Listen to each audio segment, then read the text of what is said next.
No quick plan to distribute vaccine against streptococcus. Chief executive's popularity drops to new low, and China to land spacecraft on the moon.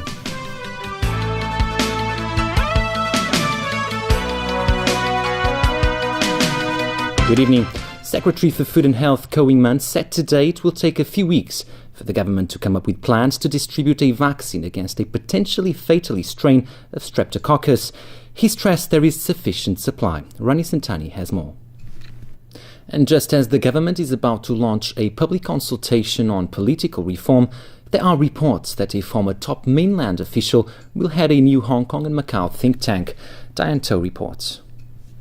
Leung Chun-ying's popular support has dropped to a new low since he took office.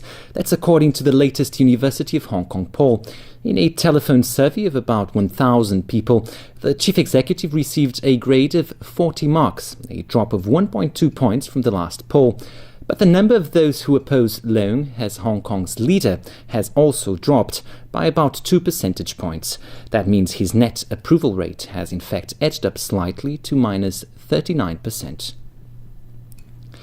And 3 days after China imposed a new maritime air defense zone over the East China Sea, international airlines say they've begun notifying China of flights entering the disputed region.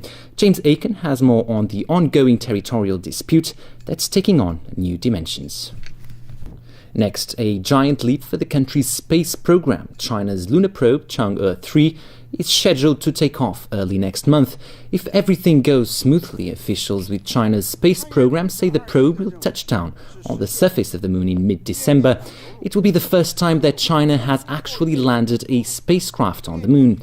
Chang'e 3 is a key phase in China's lunar program, which includes orbiting, landing and returning to Earth. Chang'e 3 will carry a lunar rover named U2 or Jade Rabbit to investigate the moon's surface. China is considering sending a person to the moon sometime after 2020. The opposition in Thailand has now called for a nationwide uprising. Nearly 3,000 anti-government protesters massed in front of the Interior Ministry today to pressure their Prime Minister to step down. This after Yingluck Shinawat launched an emergency security law last night, hoping to stop the protesters from paralysing her government. Sonia Otero has more. US President Barack Obama has again defended the landmark deal to freeze Iran's disputed nuclear program. Addressing concerns expressed by Israel and critics at home, he said Washington cannot close the door on diplomacy. Baptist University has come up with a new way to decompose food waste quicker and better. As Vicky Kung reports, there are also other benefits. Greenpeace says a lack of concern about energy efficiency by property developers will drive up electricity tariffs, ultimately leaving everybody worse off. The group is urging those firms to set energy-saving targets. Greenpeace reviewed the energy consumption of 14 property developers and found that about 2/3 of them have not set energy-saving targets.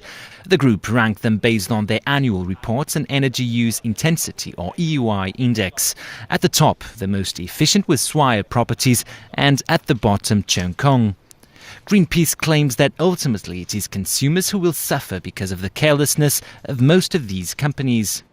The increase in electricity demand of those property groups will further require more natural gas to power for Hong Kong power generation, which will raise the tariff rate in the future. So we demand that the property group to set a energy saving target and improve their energy efficiency. Greenpeace says property developers could start by installing energy-efficient elevators, lighting and air conditioning systems. And they also suggest educating those who use commercial buildings about energy-saving practices. Greenpeace explains that commercial buildings take up about 2/3 of power consumption in Hong Kong and that overall consumption has been increasing by 1.5% every year. Sports now. English Premier League and Aston Villa came back from 2 goals down to earn a draw at West Brom. And a quick check of the weather before we go. Sunny periods during the day with a high temperature of about 23 degrees. That's the news. Thanks for watching. Good night.